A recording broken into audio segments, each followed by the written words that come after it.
Assalamualaikum warahmatullahi wabarakatuh.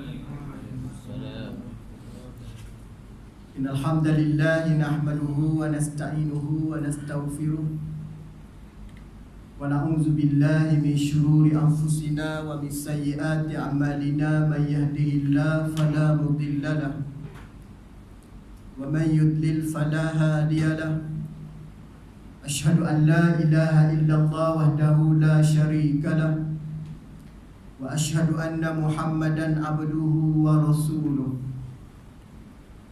Qala subhanaka la ilma lana illa ma 'allamtana innaka antas sami'un alim. Qala rabbi shrah lana sudurana wa yassir lana umurana. Allahumma rabbana iftah bainana wa baina qaumina bil haqqi wa anta khairul fatihin. Allahumma arina haqqan warzuqna ittiba'ah wa arinal batilan batilan warzuqna ijtinabah.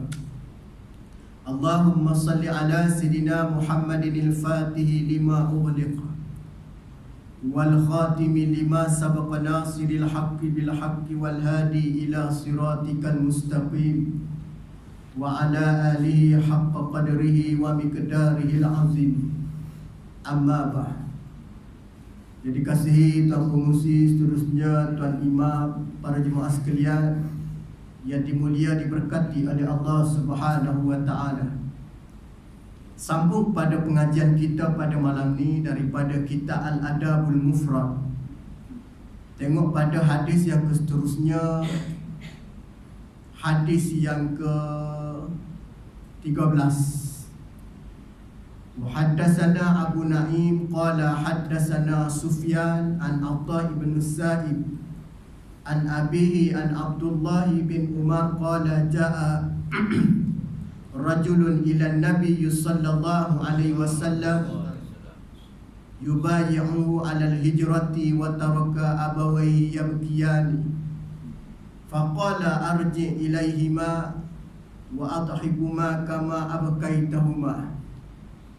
Daripada Sayyidina Abdullah bin Umar radhiyallahu anhu,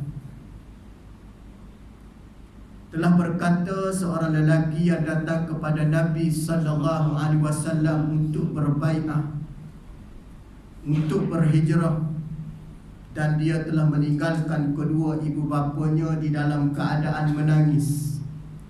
Maka Nabi sallallahu alaihi wasallam bersabda, kembalilah engkau kepada kedua-duanya dan engkau jadikanlah kedua-duanya ketawa sebagaimana engkau telah menjadikan kedua-duanya menangis.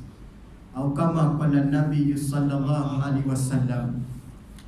Para jemaah sekalian, di dalam perbincangan tajuk hadis kita ataupun adab semata ini masih di dalam tajuk jazail walidaini, pada bab menyatakan berbalas ataupun balasan baik kepada kedua orang tua. Pernah berlaku di zaman Rasulullah sallallahu alaihi wasallam. Kalau kita tengok Nabi sallallahu alaihi wasallam ni, para jemaah sekalian, ibu ayah sekalian, dia meletakkan hukum ini ataupun ketetapan kewajipan ini ataupun yang dikatakan keutamaan ini lebih segala-galanya. Di sana kalau kita melihat Nabi sallallahu alaihi wasallam, ia bukan sekadar untuk mengajar di kalangan para sahabat Nabi untuk buat satu ketetapan yang Allah Subhanahu wa taala memberi ataupun amanahkan. Antara ketetapan yang Allah Taala amanahkan di antaranya ialah kewajipan solat, puasa, zakat, haji dan sebagainya. Akan tetapi Nabi sallallahu alaihi wasallam juga memberi kepada para sahabat dengan satu yang kita panggil untuk difahami penjelasan yang jelas. Sungguh pun ada di kalangan para sahabat ni excited nak beramal, terutamanya dalam keadaan apabila dia melihat Rasulullah dan para sahabat Kalau kita tengok di zaman Nabi, yang para sahabat ni excited biasa nak buat, semangat nak buat, antaranya apa dia? Perang. Kalau ada peperangan, mesti sahabat nak join. Tak ada seorang sahabat bunyi perang tu diam, tak ada, mesti nak join. Mesti dia akan nak ikut sekali Nabi SAW. Banyak lagi di antaranya para sahabat ni beberapa semangatnya dia nak bersama Nabi SAW. Tetapi perlainan Nabi SAW memberi ataupun mengkhabarkan kepada para sahabat, yang mana kalau kita tengok, kenapa Nabi tidak benarkan, kenapa Nabi benarkan. Kalau kita tengok dalam hadis ni, berdasar kepada apa yang disebut oleh Nabi ini di dalam hadis ini, bahawasanya lelaki ini dengan arti kata sudah ada perjanjian dengan Nabi untuk hijrah. Yang disebut bai'ah ini adalah perjanjian. Kalau kita kata ini sudah ada persetujuan untuk hijrah bersama dengan Nabi SAW. Kalau kita tengok para hadirin sekalian, ibu sekalian, perjanjian berhijrah ni bukan perjanjian yang boleh dibatalkan dengan cara mudah. Kerana ia adalah di antara perjanjian hijrah ini bukan melibatkan Rasul saja, tapi Allah Subhanahu Wa Taala. Tetapi perlainan yang berlaku kepada seorang lelaki ini, yang mana dia sudah buat perjanjian, tatkala apabila dia nak hijrah, dia ada dapati bahawasanya ibu bapanya tidak setuju dengan hijrah dia. Maka kalau kita melihat, mungkin dalam keadaan sedemikian, mungkin mak ayah dia ni ataupun ibu dia rasa macam tak reda lah begitu, ataupun tidak benarkan. Bahkan kalau kita melihat, ibunya menangis ini mungkin ibunya bagi ataupun tidak bagi. Mungkin kalau sifat menangis ni macam kita nak lepaskan seorang anak kesayangan, bukan tak bagi tapi menangis. Jadi adakah dalam keadaan difahami sedemikian baik, kita tengok apabila dia nak meninggalkan ibu bapanya dalam keadaan menangis, benda ni dapat tahu pada Nabi. Nabi dapat tahu benda ni, lelaki ni ibunya ada, dan ibunya sedih dan tak boleh nak terima kalau dia tinggalkan ataupun pergi dalam keadaan macam tu. Maka benda ni sampai pada Nabi SAW. Maka Nabi kata kepada pemuda ni, para jemaah sekalian, wahai lelaki, kalaulah keadaan macam ni yang berlaku kepada kamu, aku sarankan pada kamu, kata Nabi, aku beri cadangan pada kamu, kamu baliklah jumpa dengan orang tua dulu. Kamu jumpa dengan orang tua kamu dulu, kamu kembalikan kepada mereka ni, dan kamu pastikan, kata Nabi, jangan kamu membuatkan dia menangis, kamu mentertawakan dia balik. Apa makna dia? Kalau boleh, kamu buat seperti mana dia terhibur, dia jadi hibur balik, dia jadi suka balik. Dan kamu buat juga seperti mana dia ni rasa diri dia ni ada orang hargai. Maka dalam keadaan sedemikian, kamu tengok bagaimana kamu mampu membuat ibu kamu menangis dalam keadaan mudah.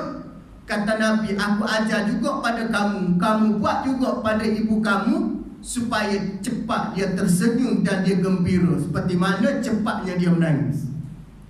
Baik, faham pada hari ini para jemaah sekalian, ada beberapa cara ataupun teguran Nabi terhadap kita nak buat kebajikan. Sebab kita nak buat kebajikan ni, hijrah ni adalah benda molek. Nak berhijrah, nak meninggalkan satu tempat lagi ke tempat, nak melakukan daripada, atau kita kata berhijrah pula bersama dengan Nabi. Tetapi apabila Nabi melihat situasi pemuda ni diperlukan oleh ibu dia, sejarah ibu ni para jemaah sekalian, kalau kita tengok, hatta sekalipun ibu ni bukan Islam sekalipun, kalau kita tengok Ikrimah bin Abu Jahal, anak Abu Jahal, Ikrimah ni kalau kita tengok hampir 22 tahun lebih lah dia ni memusuhi Nabi. Para sejarah buat kajian, Ikrimah ni kalau tak sebab Abu Jahal ni musuh Nabi terlalu lama, mungkin dia Islam awal. Mungkin dia Islam awal. Tapi punyalah ayah dia ni kuat sangat menentang Islam. Sampai ke satu tahap ni anak dia sendiri ni mengikut jejak langkah yang ada pada ayah dia sendiri. Tengok anak dia. Tu yang kita tengok Ikrimah umur 30 tahun baru masuk Islam. Tu pun tengah riwayat kata kalaulah ayah dia tidak menentang Nabi terlalu kuat, nescaya dia akan masuk Islam lebih awal. Ini semua perancangan Allah, cuma dalam jangkaan. Tu kalau kita tengok ayah ibu ni main peranan sebenarnya. Berjaya seorang itu, berjaya ataupun baiknya seorang anak itu ada kena-mengena dengan mak ayah dia. Bukan tak ada kena-mengena. Kenapa? Kerana ibu dan ayah itu yang dikatakan oleh Nabi SAW adalah satu, orang panggil apa dia? Satu tempat berlakunya rahmat, satu tempat pembuka nikmat dengan sebab mereka ini. Antaranya kita tengok apa dia?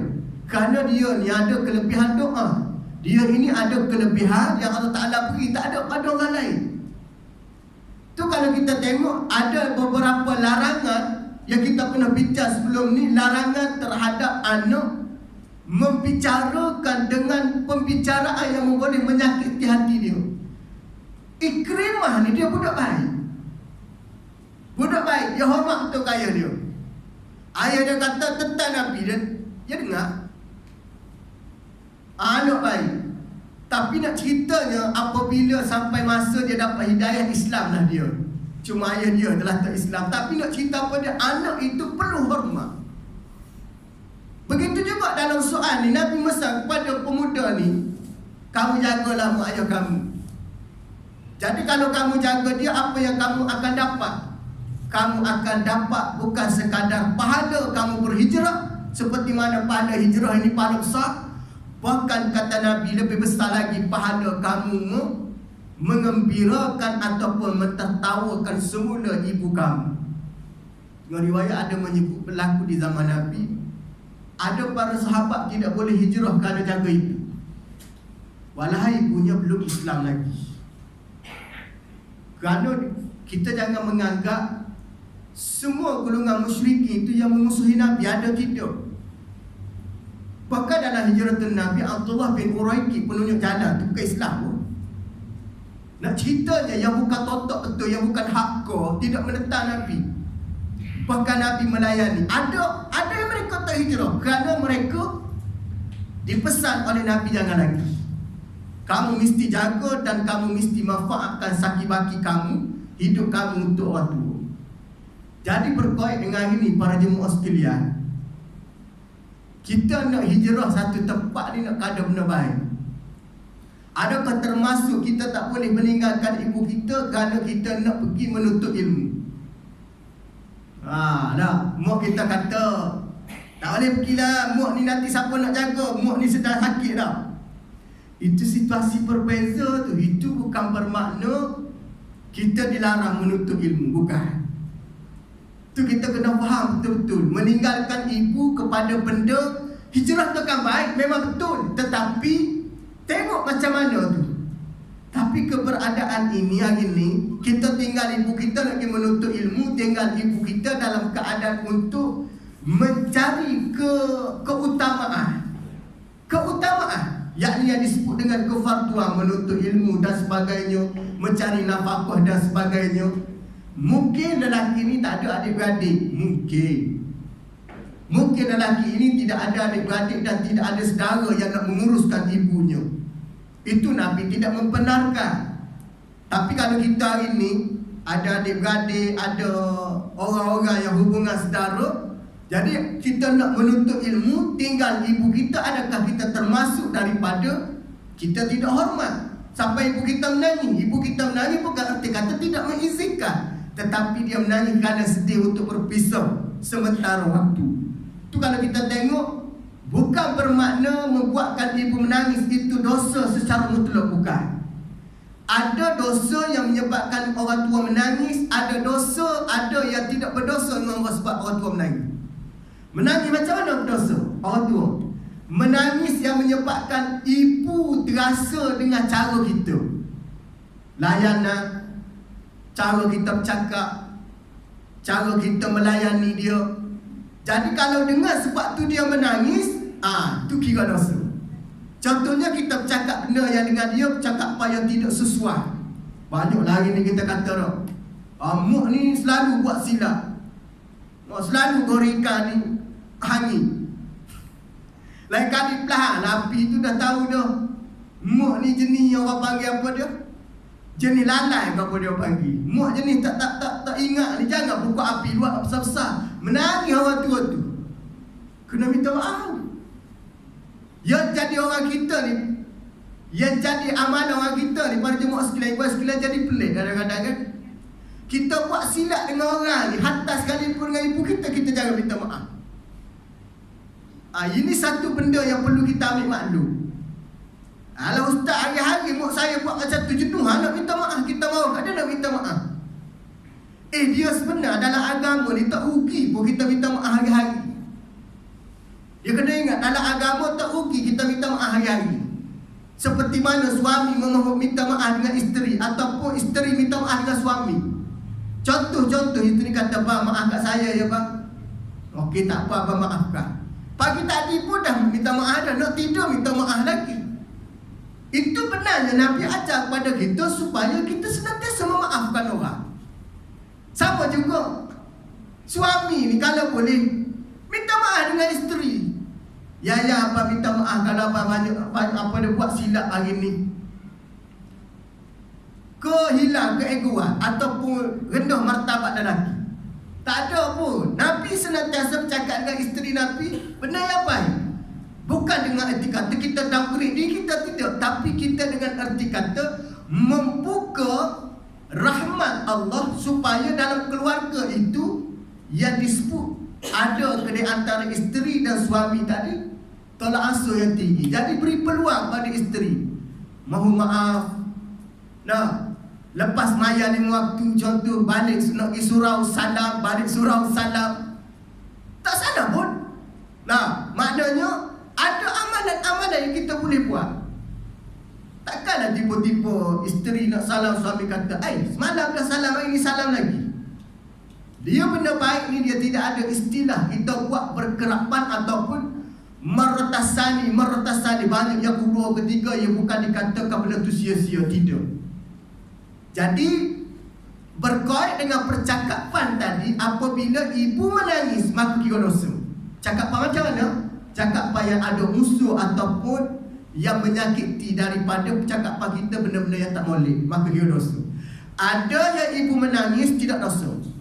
Contoh, kita nak meninggalkan, nak tinggal ibu kita kan, balik raya itu kan, mau esok nak pergi dah.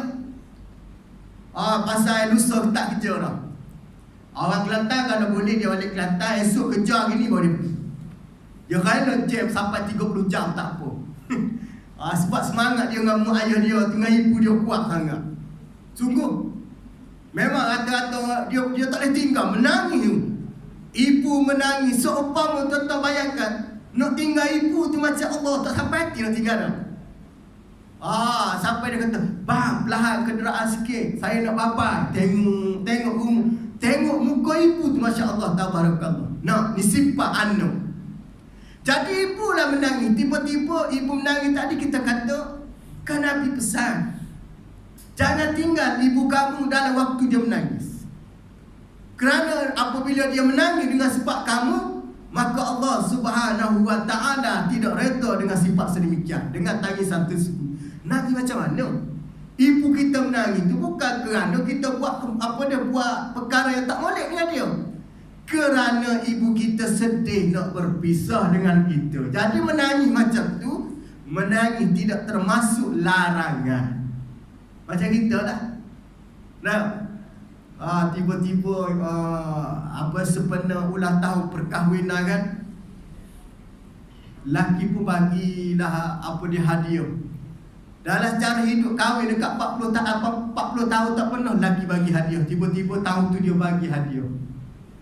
Bokok-bokok tengok dalam daripada envelope sampul tu seutas gelang emas. Memang kita duk tinggi lama tu. Tiba-tiba dapat. Sukanya isteri tadi menangis. Dah. Menangis tu menangis sakit hati dengan suami kau macam mana? Menangis tu kerana gembira. Kerana gembira. Ada suami menangis, ada juga suami menangis. Isteri dia ni tak pernah pun pakai tudung. Tiba-tiba satu malam dia balik daripada masjid, dia buka pintu, isteri dia bertudung dengan keadaan yang elok nak pergi keluar untuk makan malam dan sebagainya. Sebelum ni tak pernah pakai tudung. Menangis suami. Kenapa menangis? Adakah dia kerana sakit hati dengan isteri? Tidak.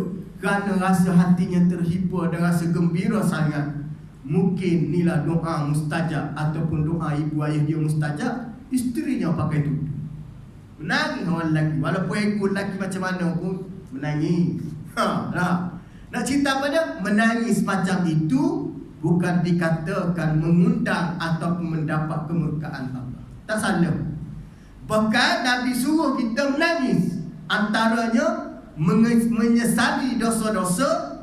Menangis kerana supaya kita nak diri kita ini senantiasa berada dalam keadaan ingat pada Allah. Maka menangis. Menangis itu. Bahkan kata Nabi, ainan bakat min khasyatillah. Dua mata yang diharapkan oleh Allah daripada neraka ataupun daripada dimasukkan ke dalam api neraka. Mata yang macam mana? Antara kata Nabi, kerana menangis takut pada Allah. Menangis takut Allah seksa kubur ni macam mana, ya Allah, duduk sorang-sorang dalam liang lahat dah.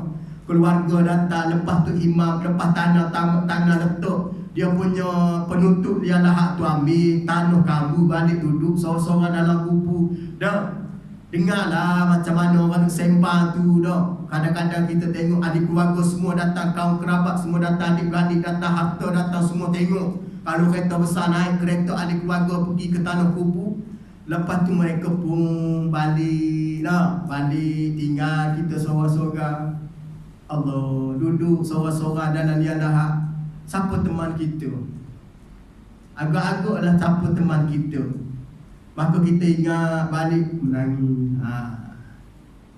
Kena ada tu. Imam Ghazali kata nak lembut hati menangis kerana kamu takut azab kubur. Boleh jadi lembut hati. Duduk sorang-sorang Allah. Bayar tak sekali. Kita duduk sorang-sorang tak. Lepas anak bini balik, lepas anak menantu balik, kampung tinggal kita dengan bini kita. Sunyi kan? Makan nasi tak selera kan? Sebelum ni riuh dengan cucu, dengan anak menantu, tiba-tiba tak ada, sunyi kan? Itu sunyi dunia. Ada lagi dia punya hiburan. Ada isteri, ada jiran, ada WhatsApp, ada apa-apa, ada televisyen, ada tu, ada lagi ni tak? Dalam kubur agak-agak macam mana? Duduk sorang-sorang. Ya Allah Rabbi, takut. Takut. Jadi menangis dia, takut dah. Kenapa dia? Kalau takut dengan balasan. Nyesalnya aku ni amalan banyak, kau tidak lagi ya Allah. Dah. Semaya aku lagu mana ni. Dia gini siapa dia nak memotivasikan buat amalan sunat ni, selalulah dia muhasabah diri. Sebab kita ni para jemaah sekalian, jangan banggalah kita buat benda wajib, kerana benda tu adalah kefarduan. Aku bangga semaya maghrib, tak payahlah kita sebut benda tu, sebab maghrib tu wajib semaya. Jadi kalau kita nak tunjuk pada Allah, ya Allah aku semaya isyak dah tadi ya Allah, tak ada cakap apa, memang wajib. Tapi Allah Ta'ala bangga dan megah-megah dengan hamba-Nya yang buat amalan nawafil, amalan sunnah.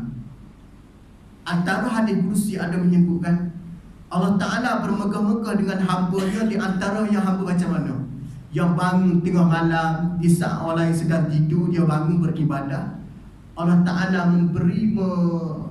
mengajak kepada para malaikat, wahai para malaikatku, kamu tengok hamba-ku ni. Di saat orang lain sedang tidur, dia bangun beribadah. Ini di antara hamba-hambaku yang dekat dengan aku, dan aku cinta dengan dia, dan dia sebaik-baik hamba di sisi. Apa makna dia? Waktu tu adalah waktu orang tidur. Maknanya bukan apa, sembahyang amanah sunat. Tu kita hari ni bangga lah puasa bulan Ramadan sebulan. Tak payah bangga pasal Ramadan tu wajib. Yang kita bangga apa dia? Orang yang boleh puasa 6 Syawal. Puasa 6 Syawal tu kadang-kadang payah berbanding dengan Ramadan tu lah. Acu nak puasa kena jemputan. Elok nak puasa kawan kata jom mengetih, tak jadi puasa. Acu nak puasa bini kata pak esok ada open house. Habis tengok-tengok 26 27 Syawal dah.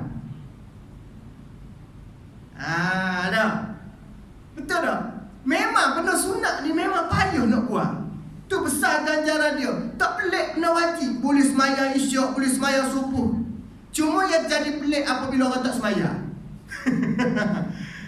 Tak payah bangga lah. Bangga saya dapat puasa Ramadan. Tak payah bangga lah. Benda tu wajib. Jangan bangga kepada orang benda tu. Bangga kerana apa dia? Bangga aku kerana aku dapat semayang isyak berjemaah. Memang Nabi suruh berjemaah. Memang wajib kita datang solat. Apa dia? Buat solat isyak. Tapi bayangkan Allah Ta'ala bangga bermegah-megah hamba-Nya yang buat amalan sunnah. Apa dia amalan sunnah? Antaranya sedekah baca Quran, bangun solat malam, bagi makan orang, buat benda-benda baik, buang ranting kayu di tepi jalan. Itu yang dibanggakan oleh Allah. Betul tak? Mari awal surah, buka lampu, buka kipas. Benda tu tak wajib pun, tapi sunnah. Bila mana orang lain tak buat, maka kita buat besar pahala dia. Ibarat gini Ustaz buat contoh paling mudah nak suruh faham. Jawatan yang dibuka oleh kaki tangan awam. Jawatan ni tak banyak nak pakai pun. Dalam 10 ke 15 orang sahaja jawatan ni. Tapi orang tak nak jawatan ni. Orang tak nak jawatan ni. Jadi apabila nak jawatan ni, nak 10 ke 15 orang, mari 3 orang. Mari 3 orang. Adakah dia tolak 3 orang tu? Memang jawatan ni payah orang nak minta. Salah satunya mungkin gaji tak mahal, mungkin banyak dia lah atas faktor tertentu. Tapi dia orang tak tahu insentif dia banyak. Maka apabila buka 10 orang, mari 3 orang, takkan nak tolak 3 orang tu. Kau terima betul tak? Nah, jadi jawatan yang menjadi rebutan ni, nak 10 orang, mari 1000 orang. Jawatan menjadi rebutan. Jadi nak 10 mari 1000, takkan nak ambil semua, ambil 10. Ambil 10 tak dipilih betul-betul. Cek betul-betul, tengok betul-betul. Nampak? Yang 10 tu tak buat ibarat seperti amalan wajib. Amalan wajib Allah Ta'ala tengok betul-betul sembahyang kita. Takbir macam mana, Fatihah macam mana, baca macam mana. Nak dapat 27 darajah tu dah. Tapi amalan sunat Allah Ta'ala tak ada kira dah.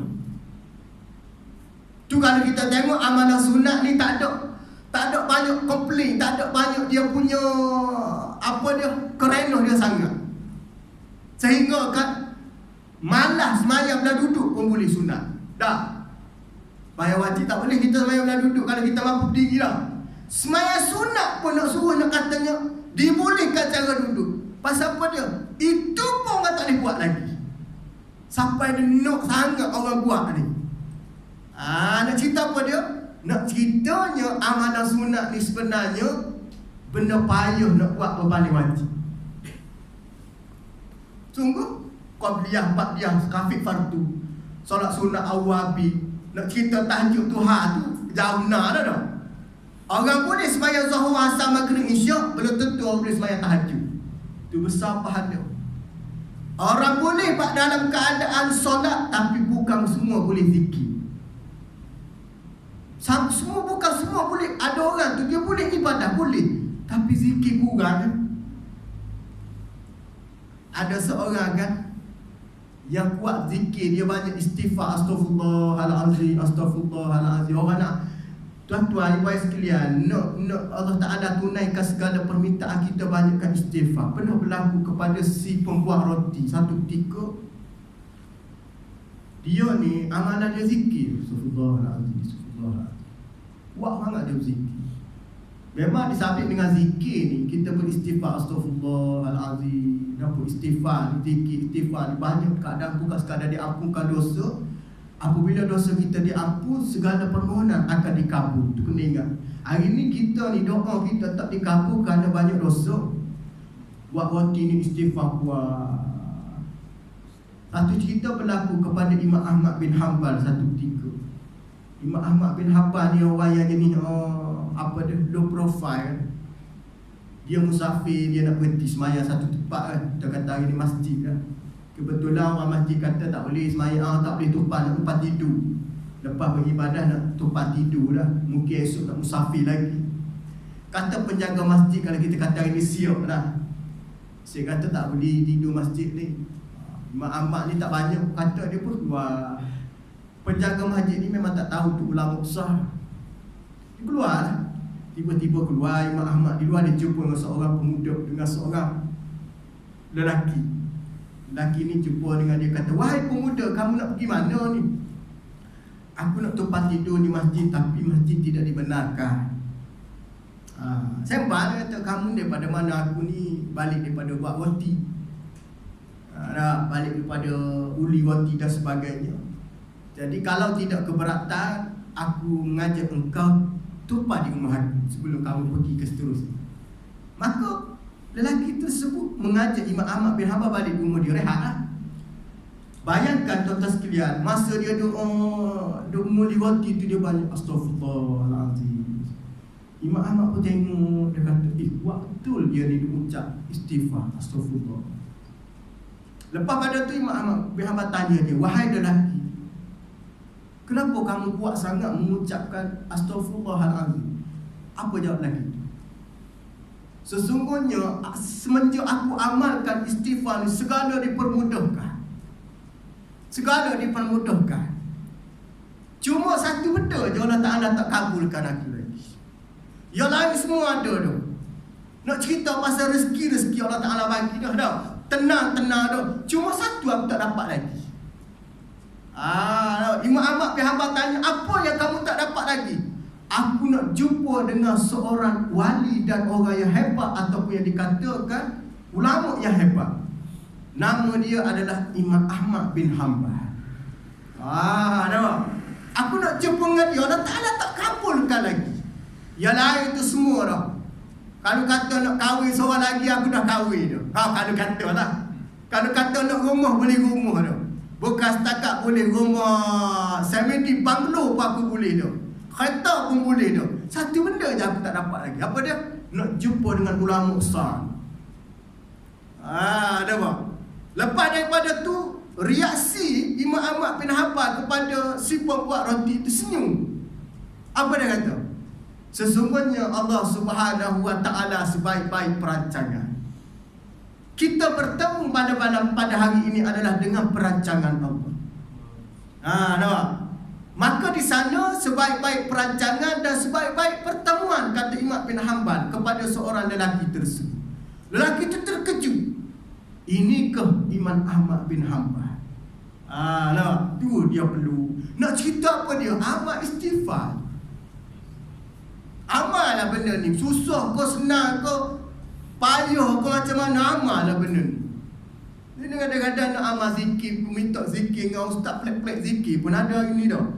Tak tahu nak zikir subhanallah, alhamdulillah, Allahu akbar, ada zikir hebat-hebat lagi dah. Walah Nabi sebut subhanallahil aziz, subhanallah bihamdihi dah.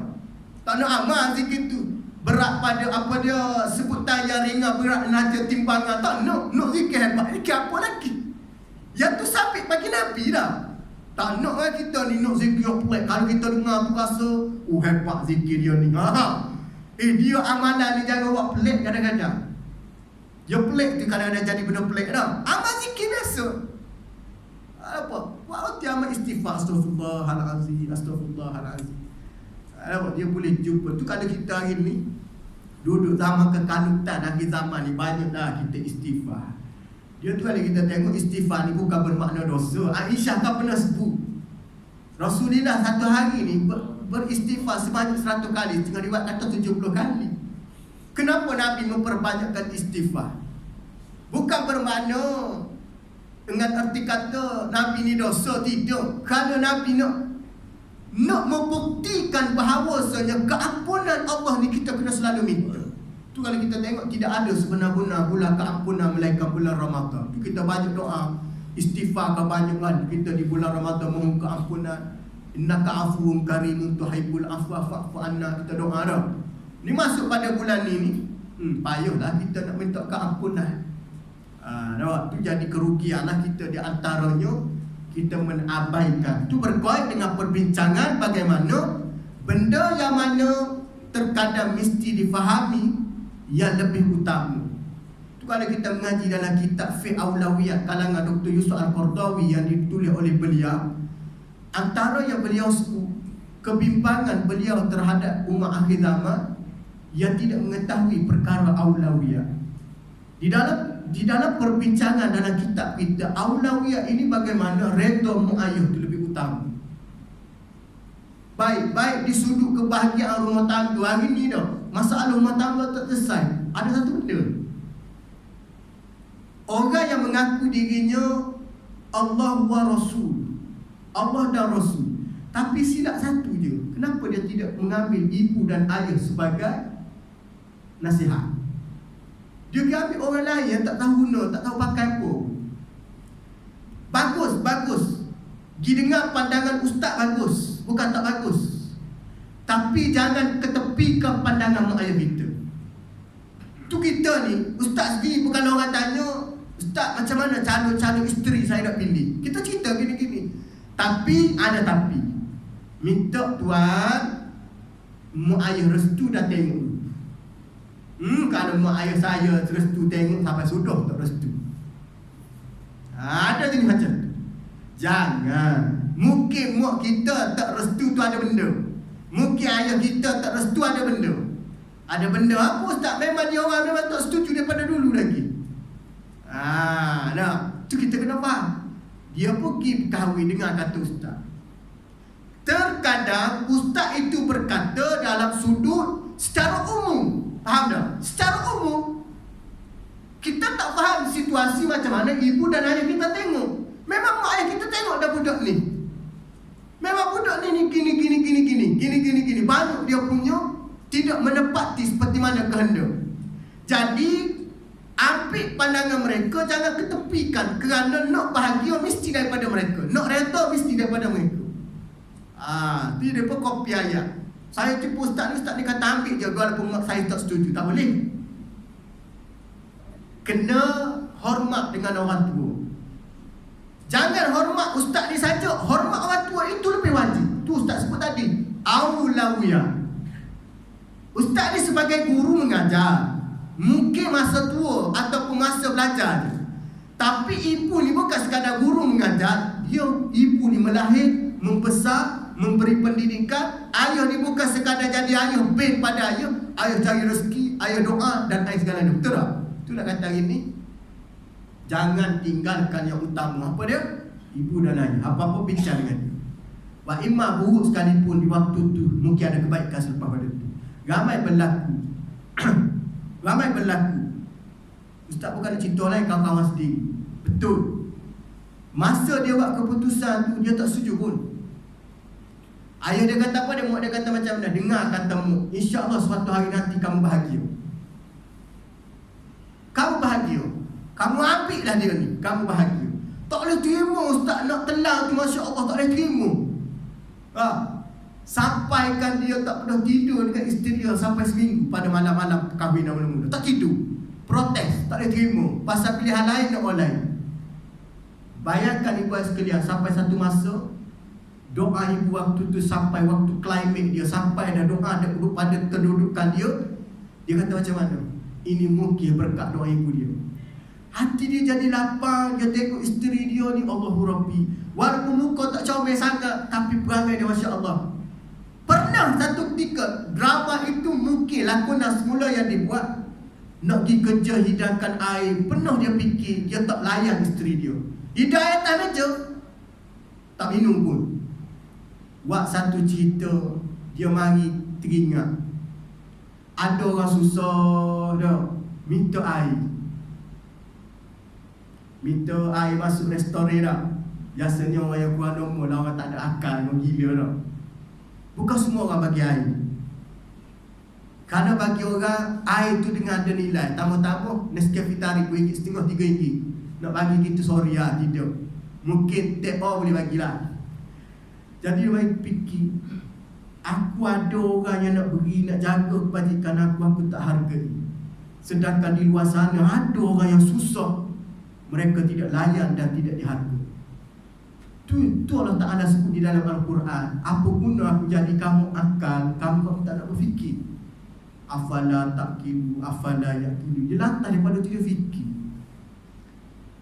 Kenapa Allah Ta'ala mendatangi di depan dia dengan benda-benda macam ni? Sebenarnya itu adalah petunjuk hidayah Allah. Lepas dia tengok tu, secara automatik Allah Ta'ala campurkan dalam diri dia perasaan kesihan. Perasaan dia rasa tak wajar dia buat macam ni, tak perlu dia buat macam ni. Kerana isterinya tak pernah protes, tak pernah marah, tak pernah memberontak, walaupun dia buat apa macam. Lalu sekali apa berlaku? Dia sayang isteri dia bela dia buat terbaik isteri dia. Sampai satu masa isteri dia kehilangan lebih awal pada dia. Masa tu baru dia tahu betapa anugerah Allah ini adalah luar biasa. Tu dia menangis, tak ada apa dah. Ditakdirkan Allah Ta'ala pendekkan umur isteri dia, mati menangis. Bahkan kata ibu dia menangis lain macam. Tak pernah tengok sejarah anak dia menangis pada masa tu. Tak boleh nak kahwin dengan pilihan dia, tidak menangis macam tu. Isteri dia menangis, mati meninggal, menangis lebih lagi. Apa makna dia? Makna dia, waktu hidup ni harga indah. Ibu kita lah terutama dah. Tu baru isteri ibu kita masa hidup. Walaupun muk kita masuk ni kurang, sakit hati kadang-kadang dia bercakap, kadang-kadang tidak menepati kehendak kita, jangan ambil hati. Bila mana ketiadaan dia satu hari nanti terasa menangis habisan, pada masa tu kita nak minta dengan apa?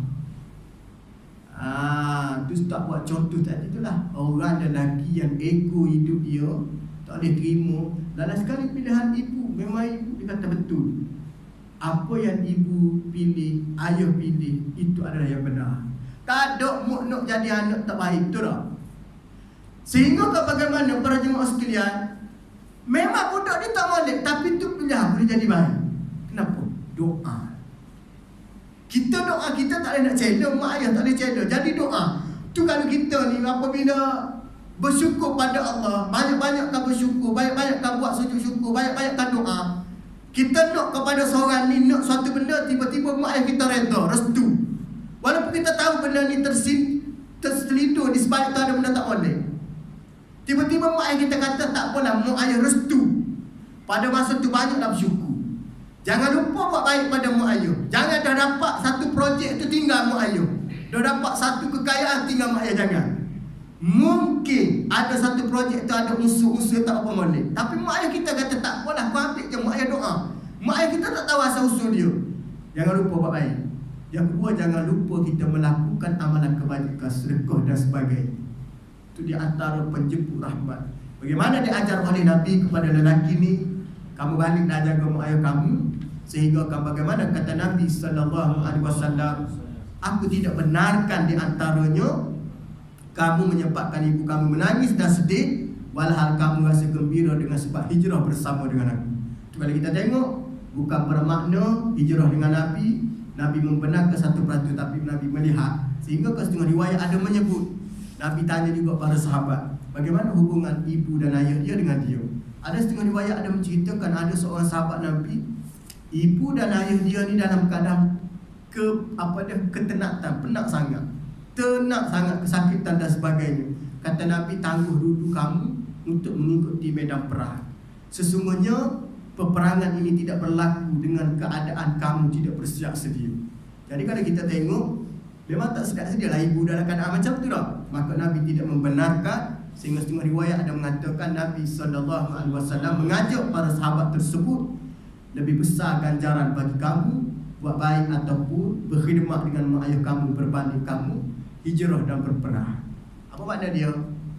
Hari ni jangan duk fikir kita duk sibuk dengan benda lain lagi. Kalau sedangkan orang tua kita duduk dalam keadaan susah. Orang tua susah, jangan fikir kita nak tolong orang lain lagi. Tolong orang tua kita. Jangan fikir kesenangan kita tak ada perpanjangan kalau orang tua kita susah. Kenapa dia? Mengembirakan ataupun menyenangkan orang tua itu lebih utama berbanding menyenangkan orang lain. Tak, kita hari ni belanja orang boleh, belanja mak ayah tak boleh. Kalau boleh, rumah mak ayah tu peti air, biasa basuh, yang elok-elok. Mak kita tak elok pun tak apa, yang penting mak ayah kita. Dia kadang-kadang mak ayah kita peti air pun macam begitu dah. Tak beli-beli. Mana-mana nak dapat keberkatan. Keberkatan duduk di mana? Duduk pada ibu dan ayah kita, insya-Allah. Dan cukuplah sekadar itu pada malam ni. Mudah-mudahan kita dapat mengambil pengajaran daripada apa yang saya sampaikan. InsyaAllah kita akan sambung pada hadis akan datang yang ke-14 di antara pesanan Nabi SAW, insyaAllah. Apa yang baik itu datang daripada Allah. Terkurang kelemahan pada diri saya mohon maafan. Mudah-mudahan kita diampunkan oleh Allah Subhanahu Wa Taala, insyaAllah. A'udzubillahi minasyaitonirrajim.